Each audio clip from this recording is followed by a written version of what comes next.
If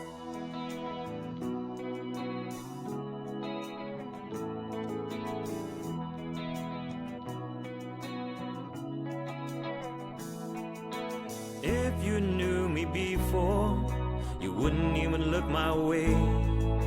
If I had the nerve to speak, you wouldn't hear what I say. Time has come and gone so fast, we're not who we used to be. And welcome back to Sullivan's Unheard Voices. I'm here with Sherri. Sherri, thank you so much for joining me. Thank you. I've stumbled across you through my friend Steffi. Yes. And holy cow, what a voice you have. Aww. Like, just that raw power and the gravelness, and like, it's just like, how did you, like, at what point in your life did you like, I can actually sing? Well, incidentally, my dad was a musician. Yeah. And and he was a single dad musician. So I was nailed to his hip, you know. So he saw the Beatles on Ed Sullivan when he was 15. I was born at 19. He was already professional touring the world. So, that was my introduction to music. And I started singing at 3. I knew every Bowie at that point. So 3, I'm showing my age, but 3 would have been 72. Yeah. So Bowie had a few things out. So, and made my first dollar at 6. So that's awesome. Fell in love with it. Do you remember? So you say you made your first dollar at 6. Yeah. Do you remember that story? I do. My dad was doing a gig, and it was at the Pit Stop, and it was 1975 in California. I'm from LA. And I got up on one of his intermissions. I got up and I sang This Old Man. And all of a sudden, this guy comes running from the back of the building up and gave me $1.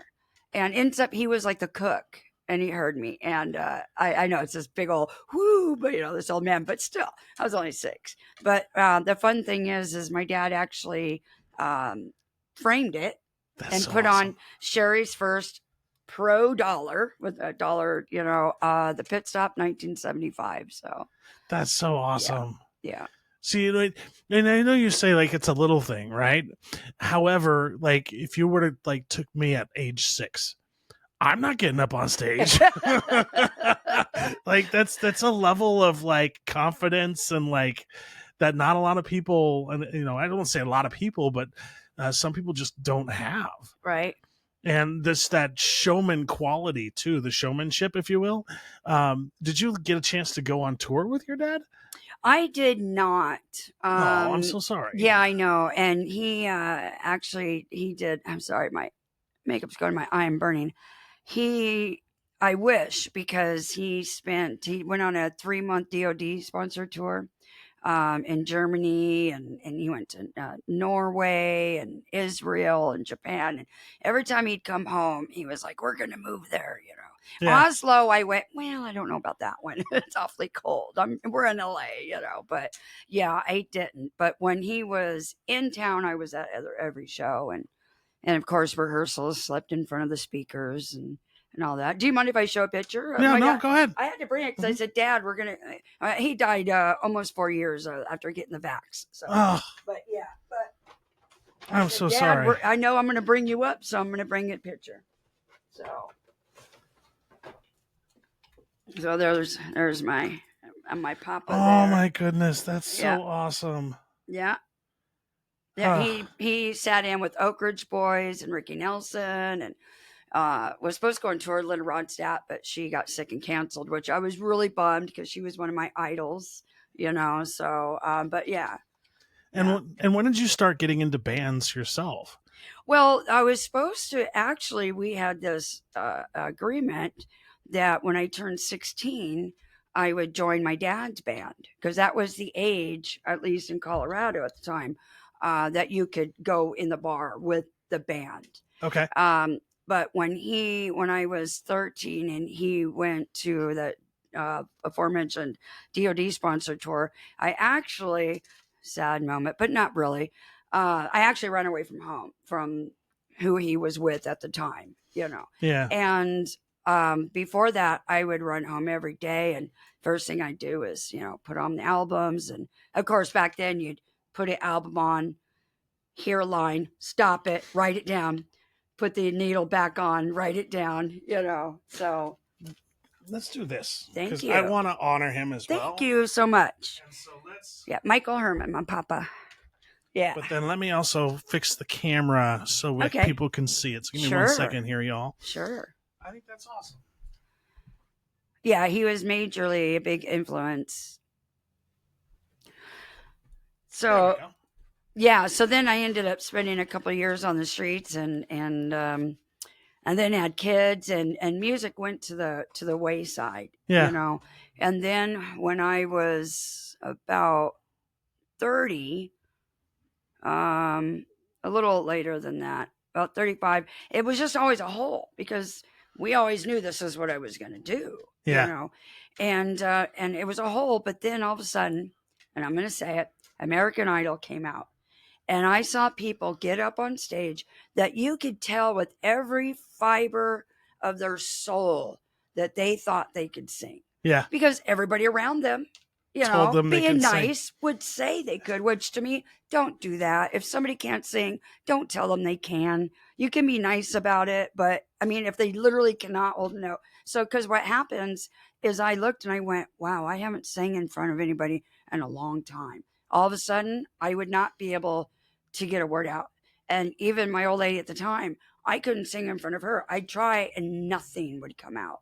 They'd be like, and actually what got me back into it was I play on Pool League and at South Lib, and they have karaoke. Yeah. And Dora, I don't know if you know who Dora is. I do. You do. Yeah. Love you, Dora. She was doing karaoke, and I thought, you know what? Dang it.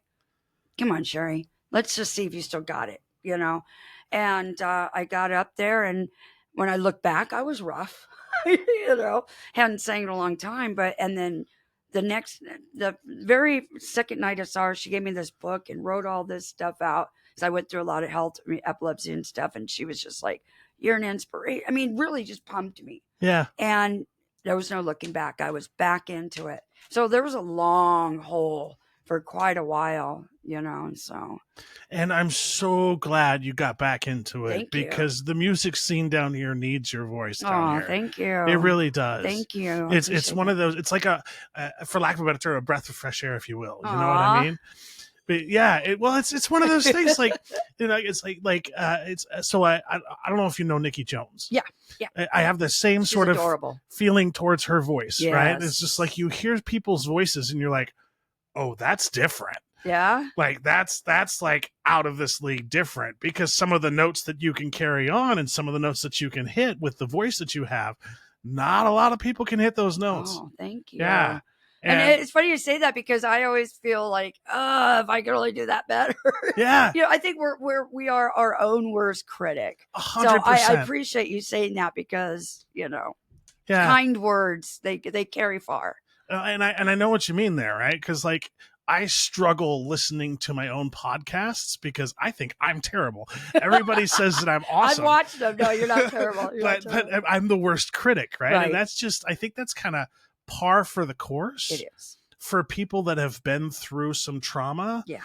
And then have made it to the other side. Right. We always have this in the back of our brains, like we're not good enough, we're not strong enough, we're not this enough, we're not this enough, because society tells you, if you have a disability, for example, that you're not good enough. Right. And so you start to internalize it, you start to believe it, and it takes so much external influence to help sort of break that cycle. It is. And I think it's good to be to a certain extent, because that makes you strive to be better.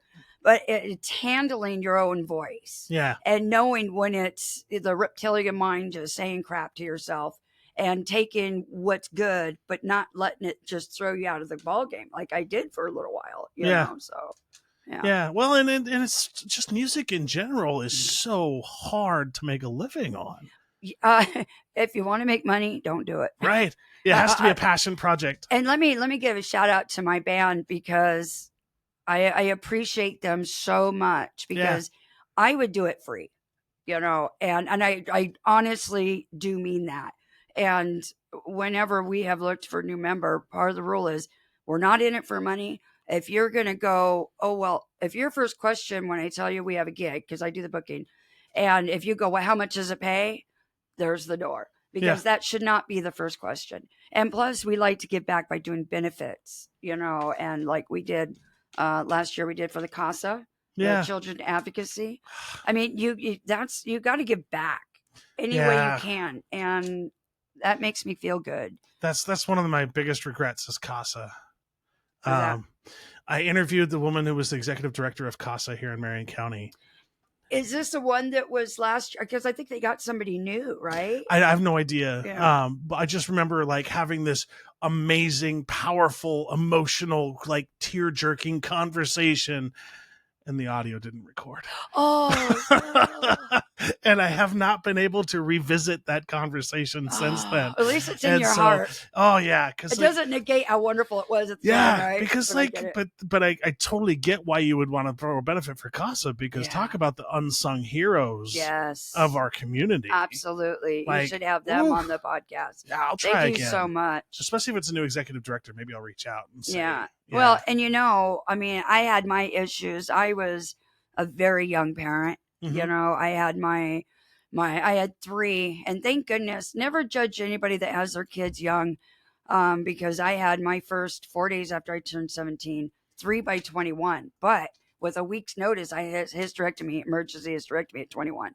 If I didn't have them, they would not be here today. Yeah. So, but I was young, stupid, wasn't the best parent. So we have a little connection with CASA anyway, but yeah.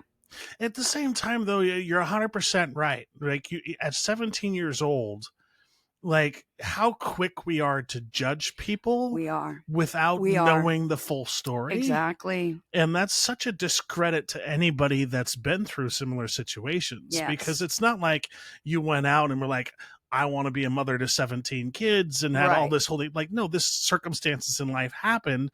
You did the best you freaking could. Right.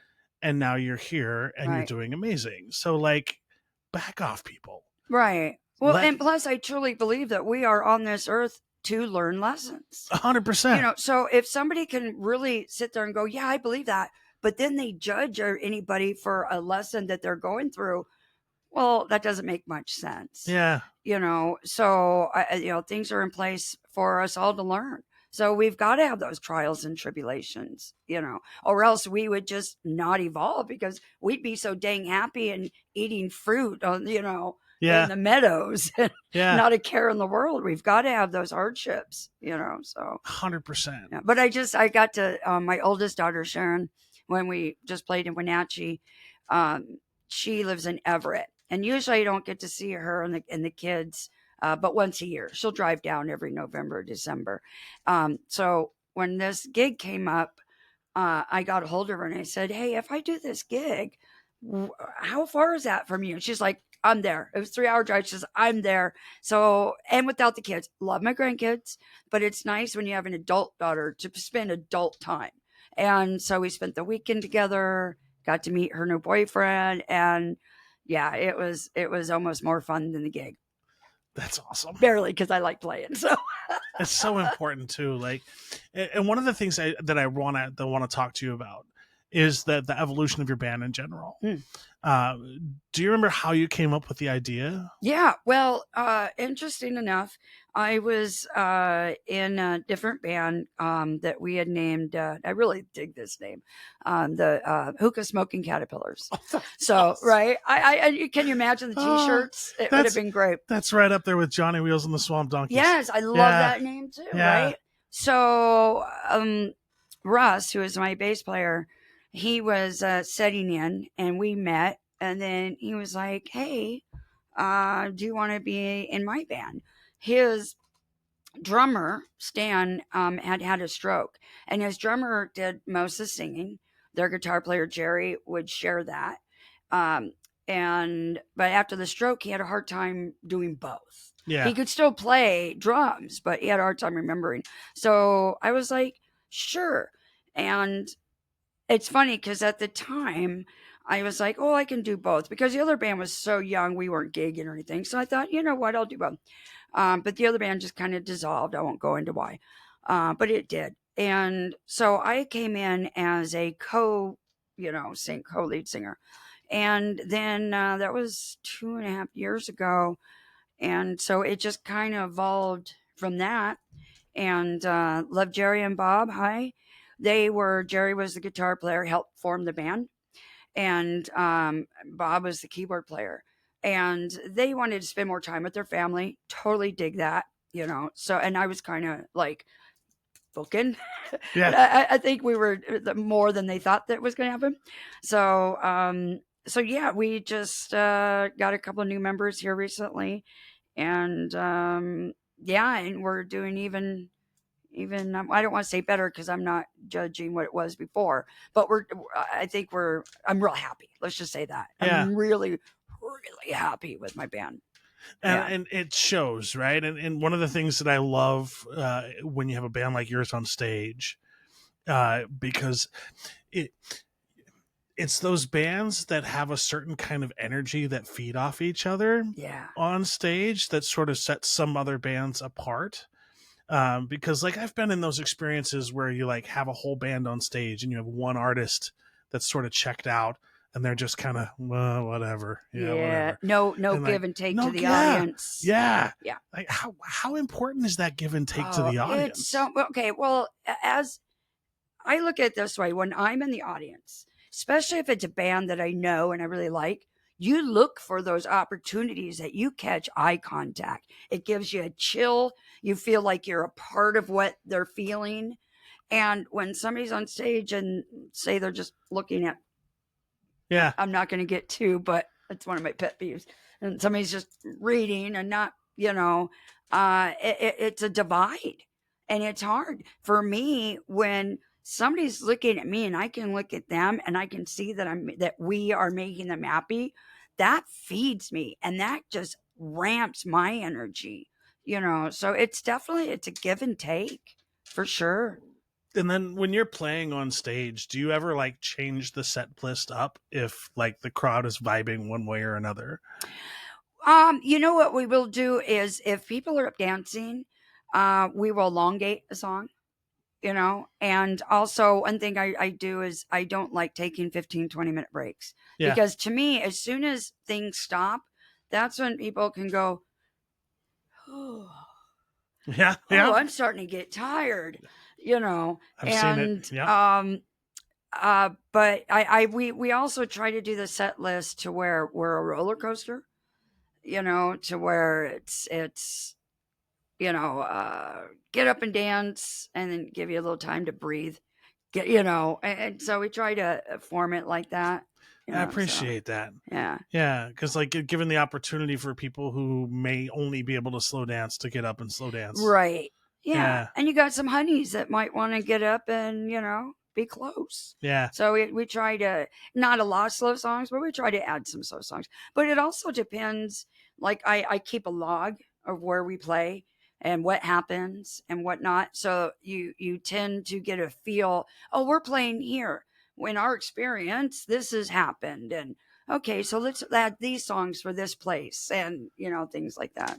I like that because then you have like a running total of what's worked in the past and you almost have like these micro communities to where, if you're playing in McMinnville, that these are the songs that these people that lived in McMinnville love compared to Salem, compared to PDX, and so on and so forth. That's fascinating. Yeah, it really is a difference. If you pay attention, you can find those patterns, and I think that matters, Yeah. And then even like it seems we've had some health things and stuff with our band. So it seems like every time we were like, okay, ready for new songs, something will happen, But even if you only have a certain set list, you can change it up. So it's not like an album you listen to over and over, what song's going to come next. Yeah. While I love that, and I don't like compilation albums because of that. 'Cause I'm like, oh no, that's the next song. You don't want to do it when you're live. You want to keep them guessing, and then they can almost forget that, those are the same songs,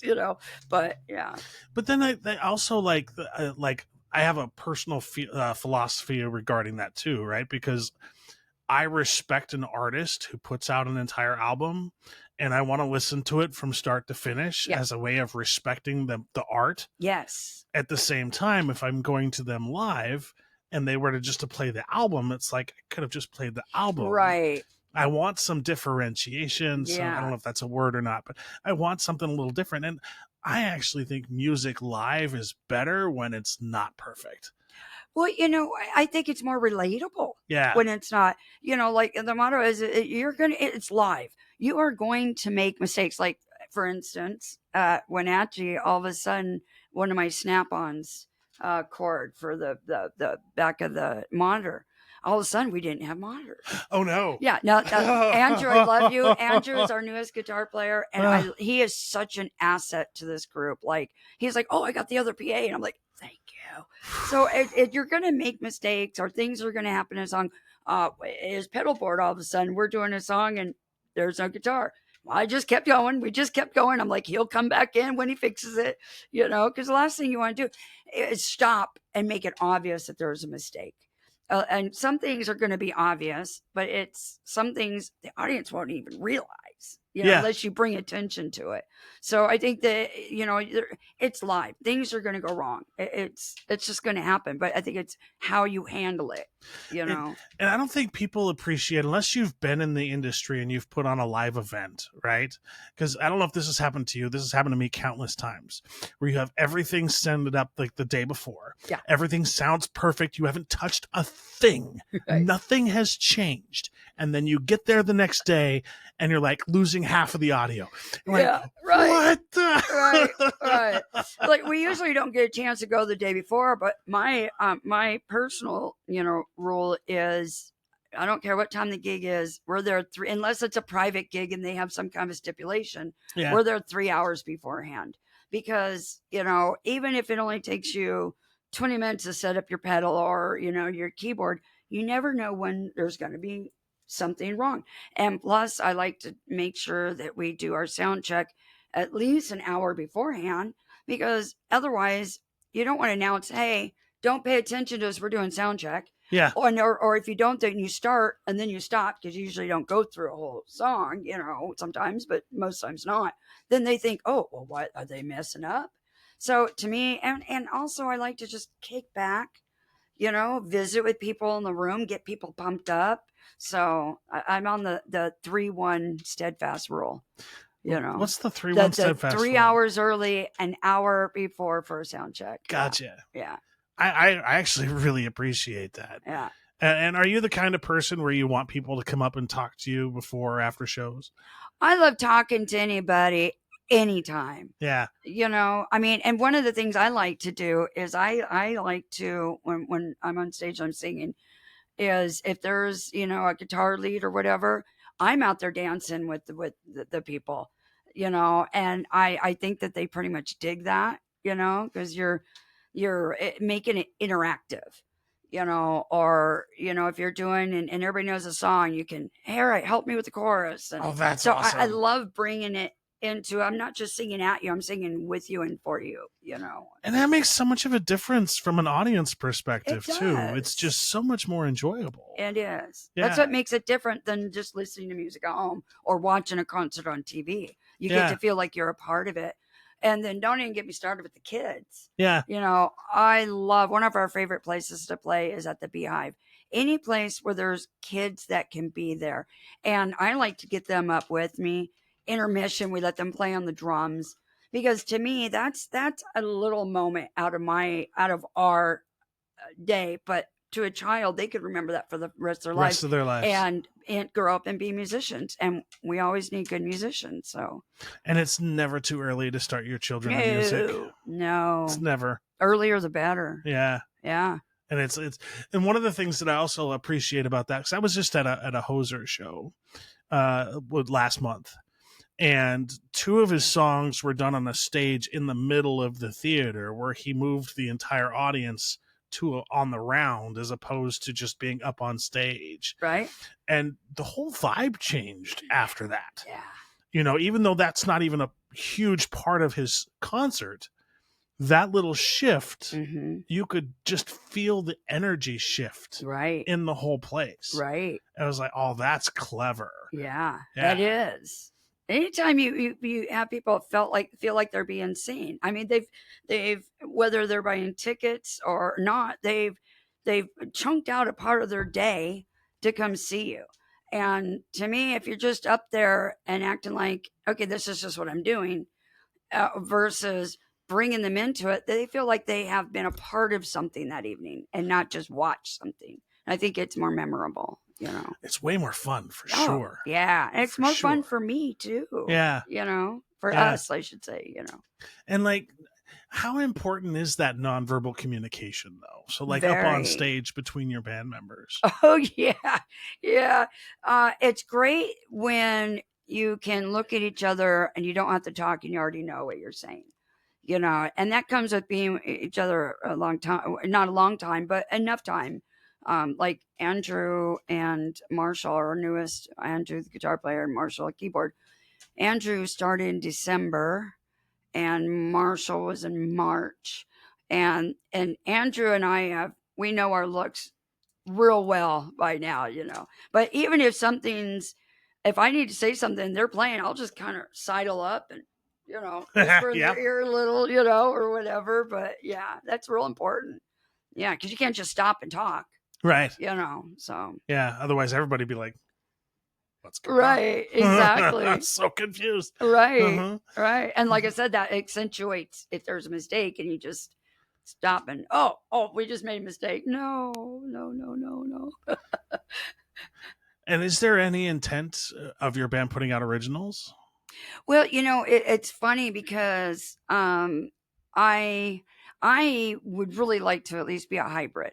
And to me, that's also a good way to gauge if your original works. You know, you do a cover and then throw in an original and do a cover and you can gauge the difference, you know. Yeah. We haven't done that as a group, but you know, it's funny because when my dad passed and I went out there and I got like 16 guitars, 300 albums, I mean, all this stuff.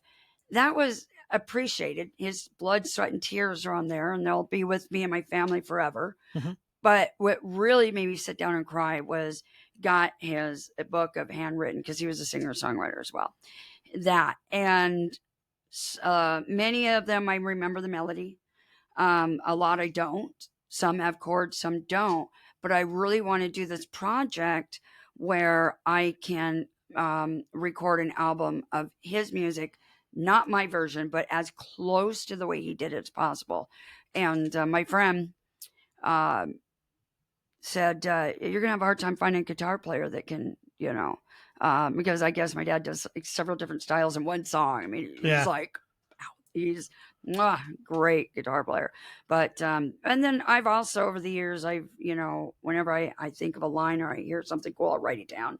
So I have a couple things that I want, but just haven't really had the chance to do that. Yeah. But I'd love to. You know, I'm really good at lyrics and the melody, but I've had like a whole bunch of seizures. And so it kind of screwed up my memory and my thinking process for on the spot, you know. So I have a hard time doing like the musicality part of it other than a melody.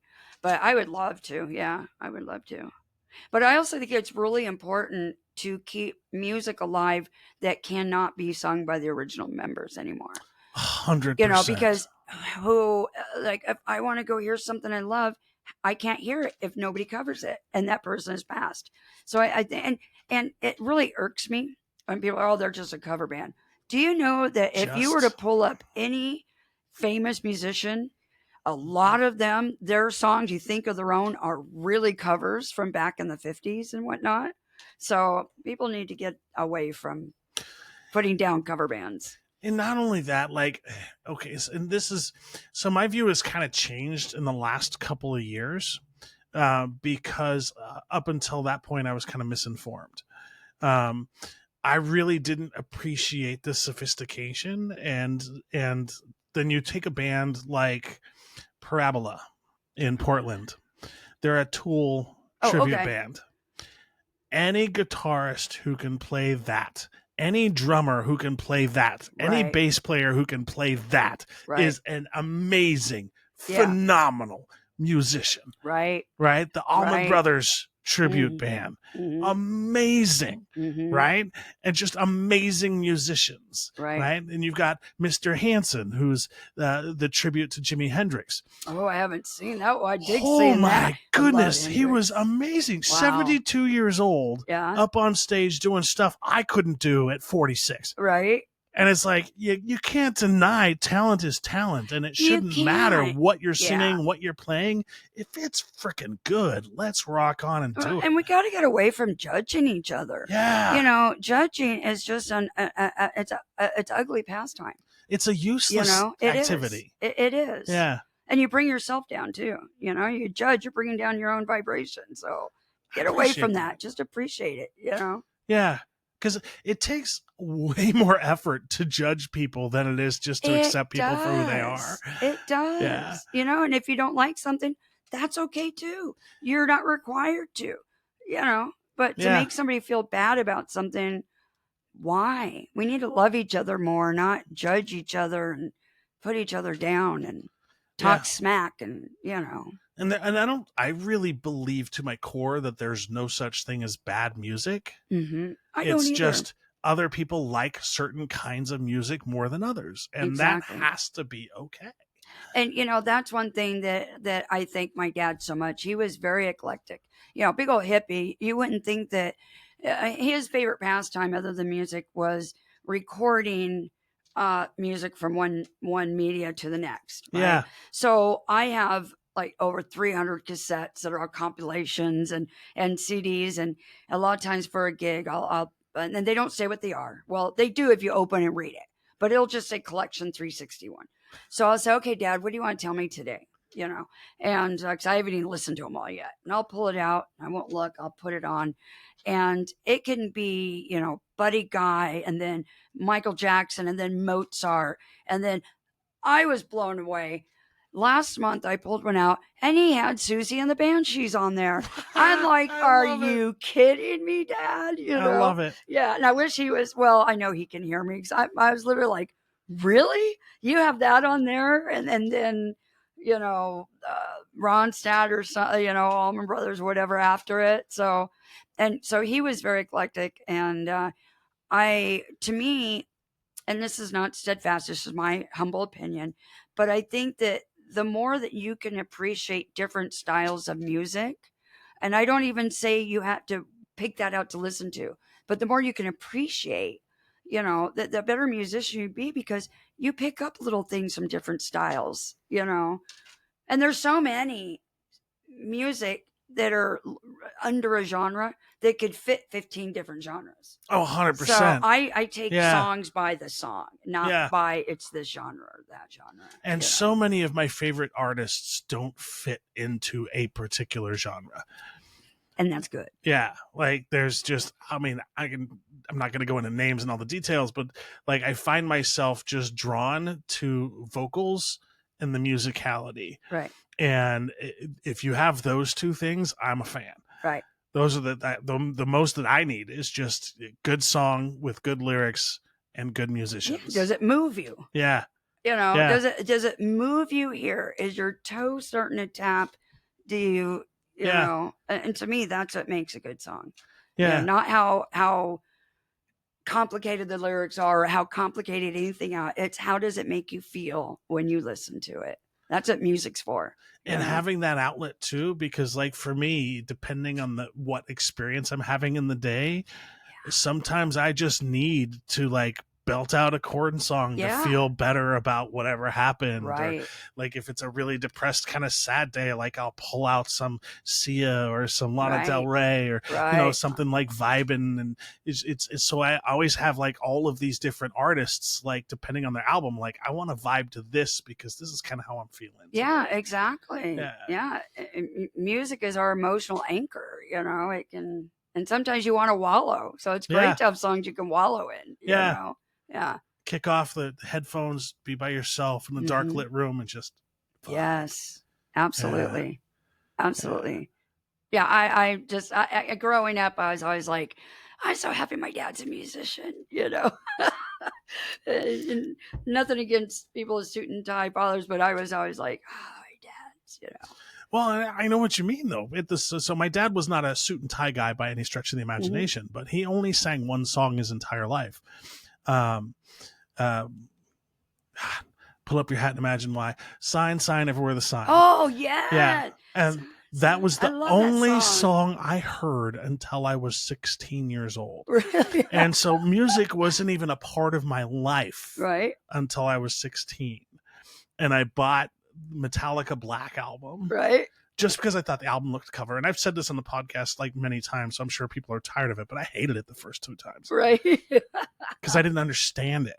Right. And then the third time, I'm like, oh, wait, this is supposed to be angry. Right. This is supposed to, like, now I get it. Yeah. And then it was from then on, it was just like, yeah, I'm into music. Yes. Yeah. And all kinds. Like my first concert was actually Paul Revere and the Raiders. Oh, nice. And Nice. I was forced to go. Really? Yeah. But then the joke's on me. It was a freaking awesome concert. Right. It was really Sometimes good. that's the best time when you get forced to go and then your mind is totally opened up. Yeah. You're just like, oh, okay, I get it. Yeah. Yeah. And one of the things that I do want to also talk a little bit about is like how important it is for people here and wherever they may be to support your local musicians. Oh, it's very important. It is, because there's, it's, we talked about, the give and take, the energy. So when you go play and nobody's there, you still got to act like it's full room. We don't gauge our playing on how many people are there. Yeah. If there's one person or no people, you still play like if it's a whole thing. But there is still that lack of energy, But it's not easy. There's a lot of I think the average person doesn't realize how much work goes into being a musician. I know that's for 100% sure. Yeah. Cause like I'll talk to people that have not had any experience behind the scenes with music. Right. And just their sort of narrow view of how much work goes into, like, on what planet are you able to get 5 people with different views, different skills, different talents, different this, all in one location to somehow be in sync in the universe for this 2 to 3 hour set of just like putting out this music? It should make no sense whatsoever. It's like being married to 5 people, 4 other people. Yeah. It is. It's a marriage. Yeah. And we can bicker like married people, But I mean, also we practice twice a week. So, there's that. And then the whole, breaking up, tearing down, the behind the scenes of getting the bookings. And it's you may only be on stage for a 3 or 4 hour gig, and so it seems like it's a part-time job, but there's a lot more work than your average 40-hour job. Oh yeah. I only know of like 2 musicians that I've talked to since I've been on this journey of the podcast that don't put 20 hours into a 3-hour show. Oh, right. Exactly. So and they're only getting paid for those 3 hours. Right. It's the 20 hours of practice, the bookings, the trips, the scheduling, all of that stuff behind the scenes that you take for granted, because like a band may not be able to afford a person to do all of that for them. Right. And so not only are you trying to be a musician, but you're trying to book your own gigs. You're trying to, and it's really, you'd be amazed at how much it would cost to have a sound person there, or a videographer, so we do everything ourselves, and, we do our best. But a lot of times if you look for somebody to do that, they end up wanting more than you would make each during the night. Yeah. And I'd like for at least my gas to be paid. Yeah. I drive a van, Yeah. But you're absolutely right. Yeah. Yeah. Because it's like, even with like this podcast, like everybody's like, oh, I'll help you here. I can help you here. I can help you here. Oh, it's only $500 here. It's only $300 here. It's only $700 here. Yeah. It's like, what do you think I'm making here? Right. Like I'm doing this because I love music and I love to do a podcast. Right. If I ever make enough money to hire somebody, sure, maybe, but that's not why we're in this. No. We're in this for the love of the music Yes. and the love of the crowd. And to be honest, I like I like the role that I've settled into. I like doing the booking and and the posters and Yeah. and I don't know, I kind of dig it. Maybe I'm a glutton for punishment, but No, but if that's you your know, talent and you can do yeah, that, then freaking amazing. Like I dates and like times are my struggle with my disability. right, And so I need somebody else to manage my calendar. right, Otherwise, I'm all messed up. right. And so anybody that can actually be in a band and have the skills to do the booking like you do, more power to you, because that's I would, in my estimation, the hardest part. Yeah, it is. Yeah, yeah. Luckily, Salem has a pretty good music scene. It's starting to get a little swamped. I mean, there's new bands all the time, Yeah. but we're really excited because Pink Elephant has just opened. They just added that add-on. It's so beautiful, and it's funny because I play on Pool League, and I've played against them for over 10 years. Yeah. So when I heard about that was happening, we were actually going to be the first band, but things happen, and that didn't happen. That's okay. And Emily's really busy. It was hard for us to talk and get together, but we're booked for September 6th, and it's a beautiful. They really put a lot of work into that. That's so I awesome. mean, even just the seating. Do you know that? So if the stage is here, bars here, they have these big half C shaped things and the tables. But along this wall here on the other side of it is a smoking section. This is totally innovative. I've never even heard of this before. So, usually there's people in the smoking section, they're kind of missing out. We're missing out on them. It could be half your crowd. Yeah. Well, they have it where they can hear and see, but they have something in the window where no bugs or smoke, no cigarette smoke. Well, you can sit right under it. You're not going to get any cigarette smoke, but yet it's open to where they can hear you. Okay, that's amazing. I know. That's amazing. I know. I was like, yeah, that's awesome. Yeah, because so many people need to take those smoke breaks and they kind of miss out on a song. Right. And we miss them. Yeah. We miss that, that energy, That's awesome. Yeah, I'm really excited for that. Yeah. I look forward to that too. I didn't know. Because I know we've lost a few places too, like the Affinity Room's no longer. Oh, I didn't know that. Yeah, the Affinity Room had their last show. I don't remember exactly what time, but the Affinity Room's no longer. Yeah, I'm such a procrastinator because I kept thinking I want to go and do the improv stuff there, right? Yeah. I always thought it'd be fun to do that. I've always kind of had this little thing about getting up and doing a comedy set and stuff, But I thought that would be really fun, and then just never got around to it. So yeah, and so we lost the Infinity Room. We lost a brewery too.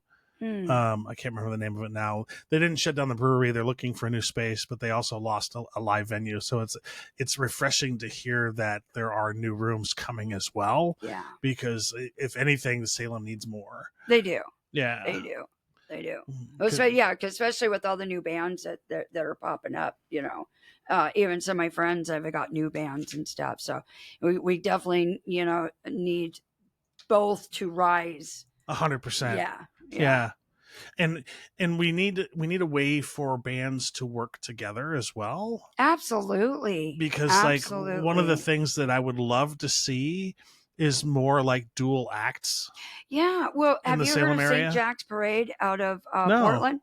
So Regina, what's your last name? LaRoque, I think. Mm-hmm. Her and her husband, and they're original. I guess I could say like alternative rock. And forgive me if I'm saying it wrong. She got a hold of me, and we had never met in person, but she got a hold of me, and she's like, we're doing the Triangle. And how would you like to split the bill? And I said, yeah, that'd be great. And it was so much fun, and they were so good. And I'm just really hoping to do that again. I people like that too. Oh yeah. I mean, it, in a sort of way, I like doing at least 3 hours because of all the work that goes into it. And plus, I might prefer doing 4 hours because about the 2.5, 3 hours, I'm just getting into it. Yeah.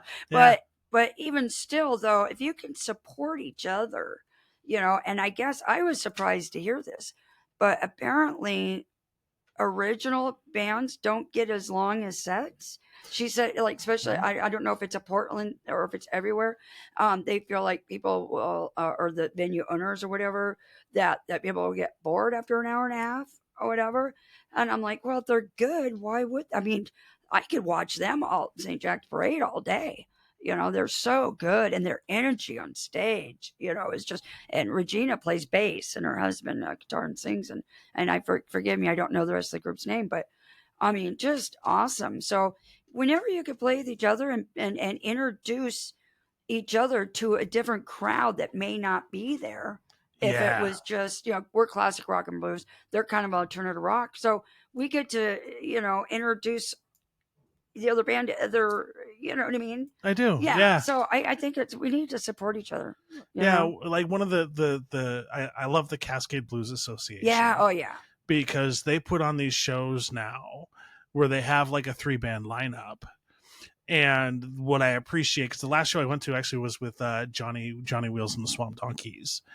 And 3 of the musicians that opened up for Johnny ended up playing with Johnny on stage. See, that's so cool. And that was like, oh, I was not expecting that. Like, how cool is that? That's very cool. Yeah, because it's like, okay, you see like the different genres, you see the different, like, it's like, oh, that's awesome. That's way cool. Yeah. And it just kind of, and all melds together. Like, and I like how, like with the one we did, I like when you can have 2 different genres, but they accentuate each other. Yeah. And it gives a crowd a couple different feelings throughout the night, But it's still connected in song lyrics. It's still connected in like the vibe, and it's like, for I sure. love that too. For sure. Oh, that's so awesome.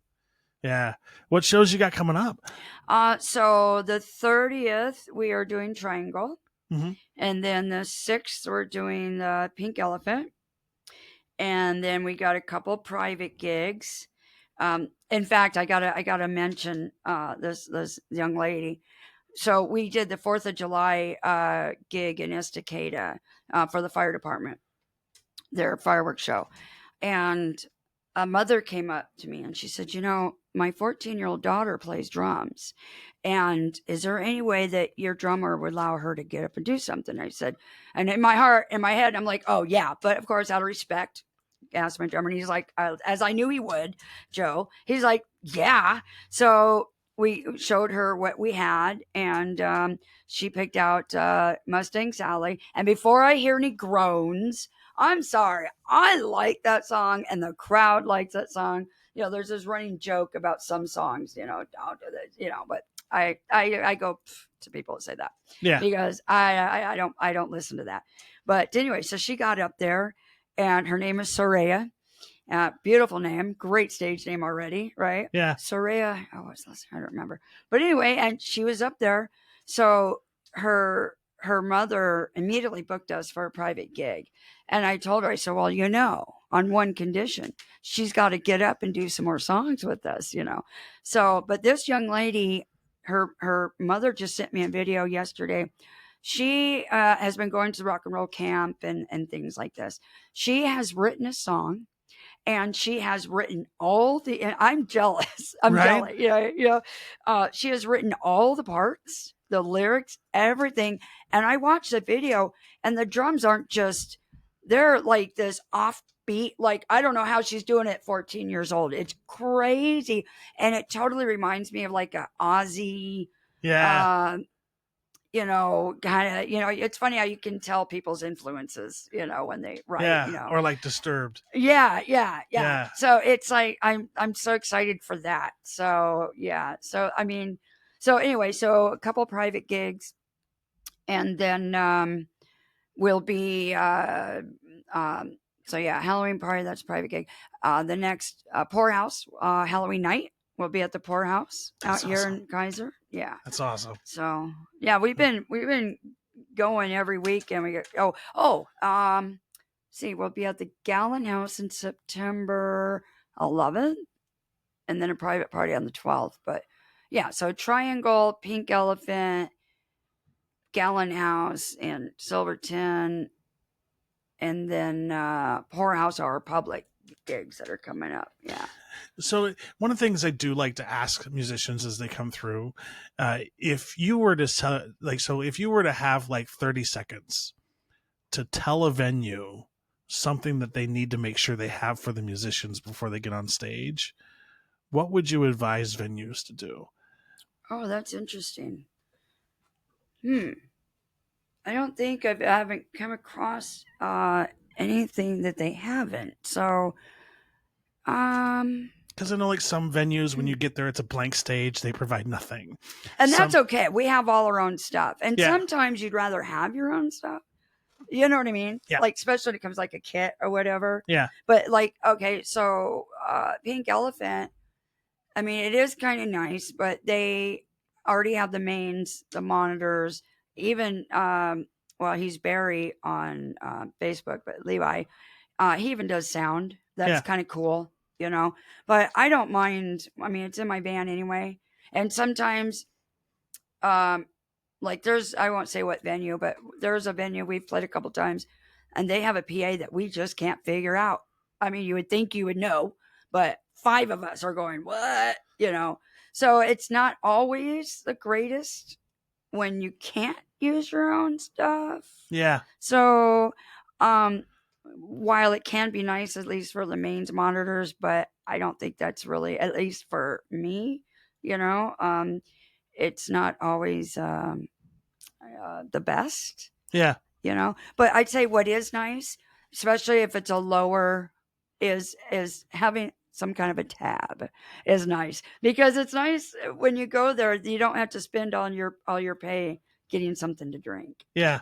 You know, and some places are expensive. Yeah. You know, so it's kind of nice. Like we play at Wrong Bar in Silverton, and I know this, you can't expect everybody to do this, but they give each member a $30 tab, which is amazing. You know, it makes you feel cared for, and that's not even necessary. I mean, I know everybody can't afford that, you know, because not every venue is making a lot of money, especially these days. But it is nice if you can at least get 2 drinks, or you know what I mean. It's just it's kind of nice. You don't have to go in and give the money they're giving you right back to them.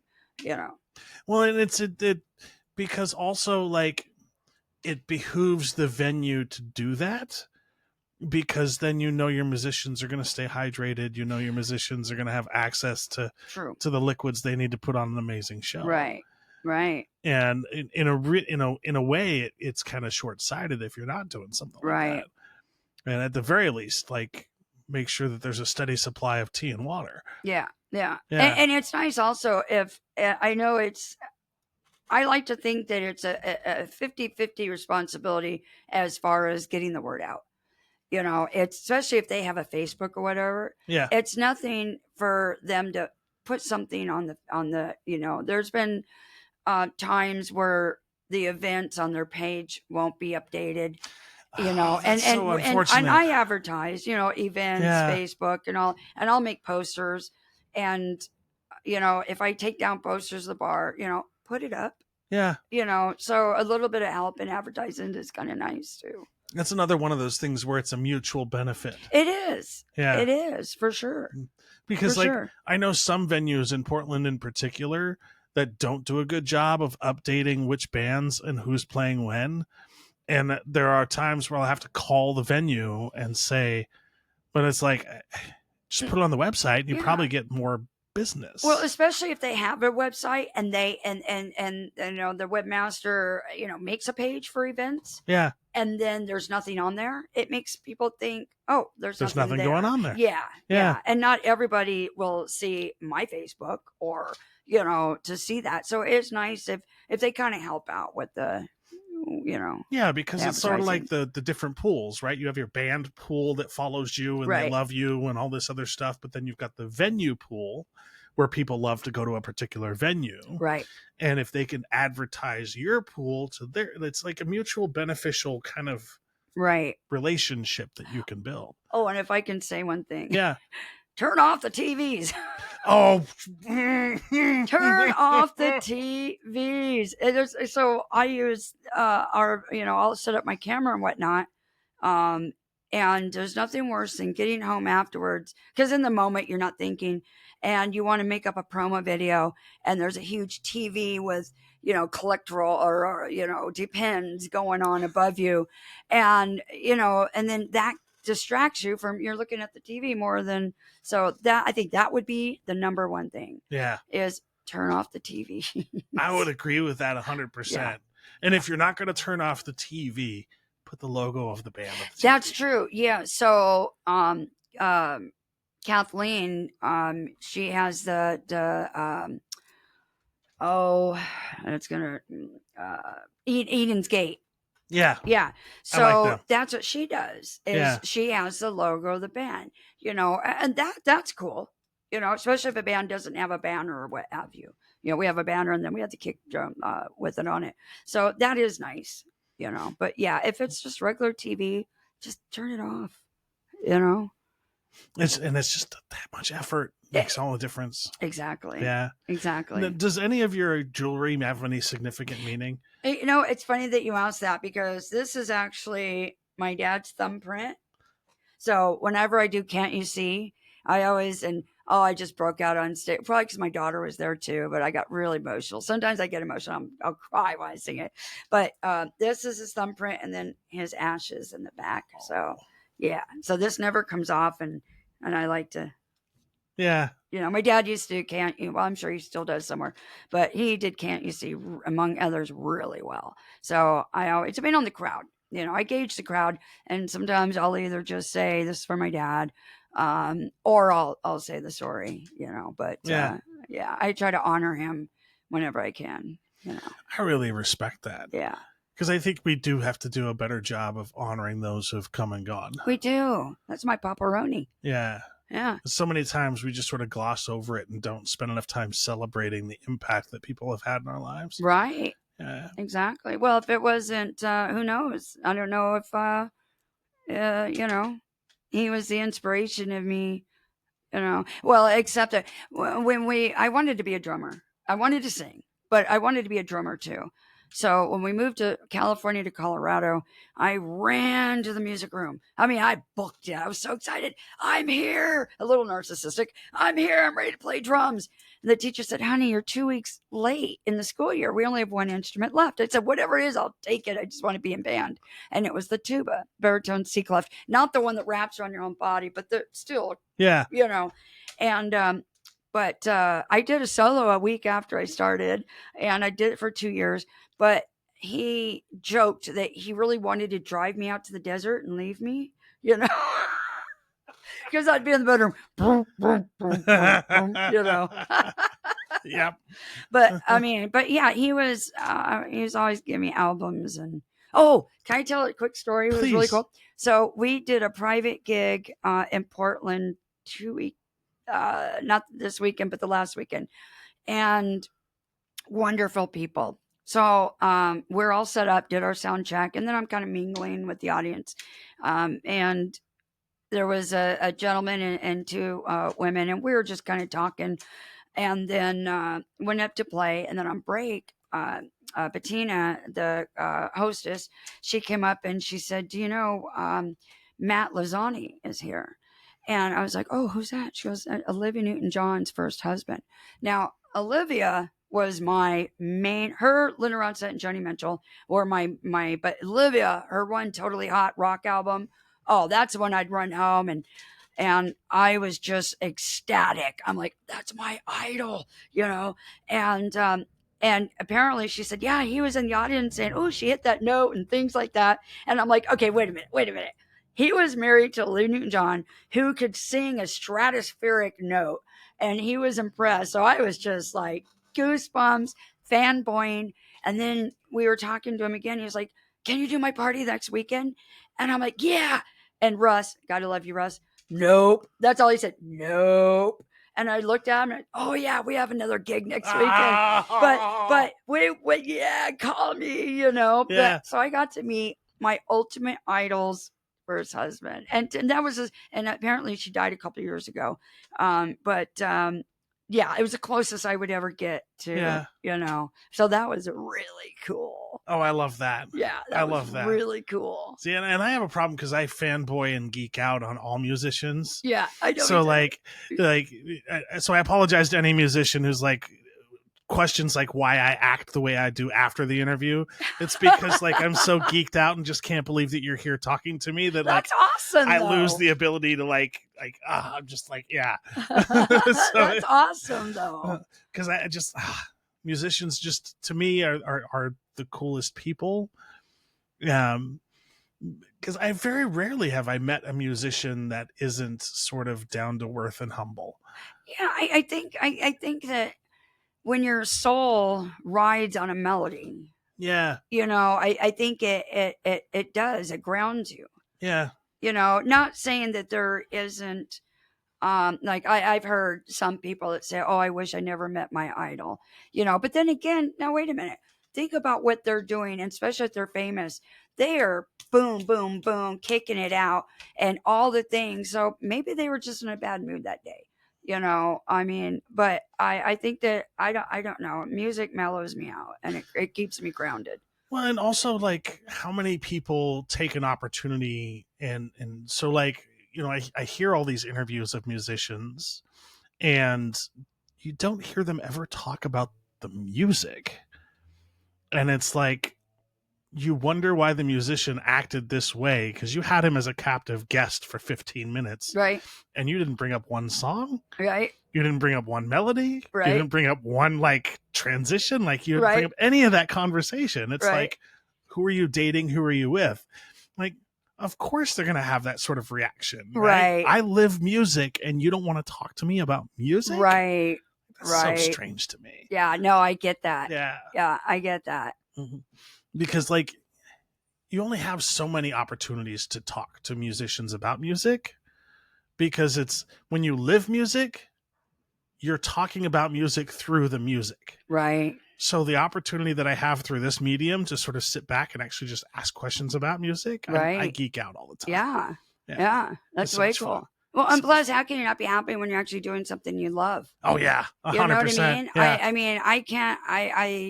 I'm ADD, and I don't think that I could even. Well, I mean, I almost had a bit. I had started a business and stuff. I'm Capricorn, so I do have a business mind. Yeah. You know, but I think it would kill me to just be in a 9 to 5. You know, It's a struggle sometimes. I couldn't even sit at my desk as a kid. Yeah. You know, it was like Yeah. And I have a 9 to 5 and I do this because otherwise I would be. your outlet, right? Yeah. Yeah. Yeah. I need a creative outlet. Yeah. Yeah. If I don't, it's just, bad things I happen. just think if our society was built to where we you know, a lot of people say, oh, the machines are taking over. Well, you know what, there'll still be jobs because somebody's got to work on the machines. But just think, if you didn't have to do that and you could do it creative what you wanted, Yeah. you know, it's Imagine if you could do what you loved yes, and not have to worry about a paycheck. yes, And just how much amazing stuff this country would create. right. The music, the art, the nature, just everything would be so much better if people didn't have to worry about where their next meal is I'd coming. love it if we went back to a barter society. Yeah. You know, I mean, truly, you know, hey, I'll come play the music for your party, and hey, you want to fix my car, or you know what I mean? Just, I think there was a guy that traveled the world. He was doing an experiment, and it was on TV, and he wanted to see how well that would be received, and people loved it. Yeah. You know, because you don't have to worry about, oh, do I have the money for this? You just, everybody's got a talent, you know, whether it's painting a house, playing music, watching a child, giving a dog a bath, whatever. It would be, and you know, and then we wouldn't have this division of class. Yeah. You know, and money. I'd like the song we do. I'd love to change the world. You know, and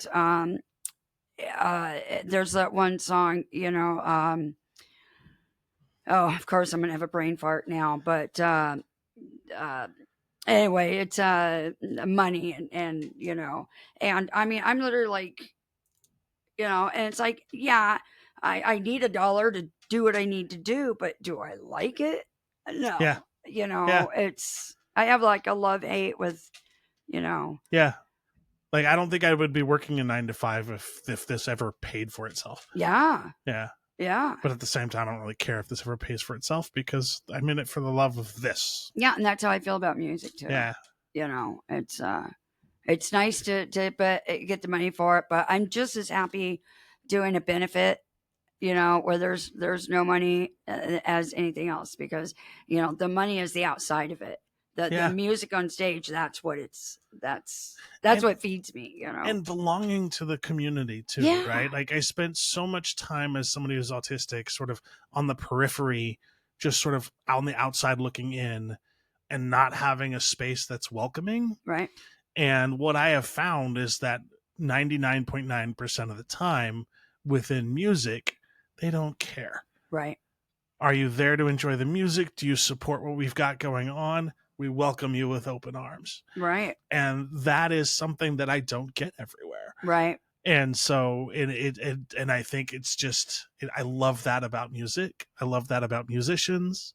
Like, just that whole, like, if you're here to enjoy my music, I welcome you here. Right. And that's it. Yeah. End of it. Yeah. And you can have people in a crowd, they're not looking at each other going, how much do you make? Yeah. What car What do you job have? do you have? What are you wearing? Mm-hmm. No, you're looking at each other, dancing with each other. Strangers become family when they're at a gig watching music. Yeah. And I love that. I Yeah. love to see that too. You know? Yeah. And I've been able to build up some really good friendships just from that. Right. Where I didn't think would ever be possible. Right. You know, like, heck, I'm going to Memphis with Nikki Jones. That's awesome. I love You know? Nikki. Yeah. I don't get to see her a lot, but she's one of the cool ones. Oh, I go to the practice at least twice a month. That's awesome. Yeah. It's just because it's just, Yeah. being around Nikki and Brandon is just, That's way cool. they're so awesome. Yeah. She's really real, down to earth lady. 100%. Yeah. Yeah. Yeah. And, like, you know where you stand with her. Right. And it's always a good thing unless you do something stupid. Right. Who does anything stupid? Right? Yeah, she's nice. Yeah. Well, we've been at this for well over an hour. Oh, wow. It feels like maybe 15 minutes. Right? Yeah. I can sit and talk to you all day. This is awesome. I appreciate the opportunity. Yeah. Yeah. And I really appreciate that you're out there rocking it as hard as you are. One of the things that I appreciate the most from a band like yours is when you say, like, oh yeah, we practice twice a week.